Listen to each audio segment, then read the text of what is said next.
above and beyond creates an entire organization of colleagues who are collaborating, connecting, inspiring each other, and then bringing that back to their schools to impact all of their students. This spring, on March 23rd, 2024, at Cal State Fullerton, we will have our first annual Teacher Leadership Academy Spring Conference.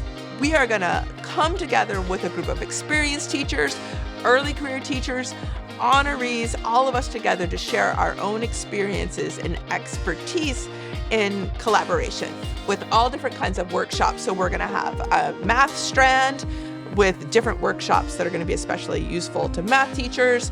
We're gonna have an interdisciplinary strand where we're really gonna focus in on AI and how that can be a tool, but also just to have conversations about benefits and things to be aware of. We'll have an ELA component and science. So we're really excited to have all four of these strands sort of weaving in and out together. And we're hoping to continue meeting throughout the year after this one-day conference in a way connected to the Teacher Leadership Academy with mentors, but with more of an idea of a professional learning community that can continue online after the conference. All of these opportunities create this giant family of teachers who are inspiring their students, each other, and teachers across the state of California.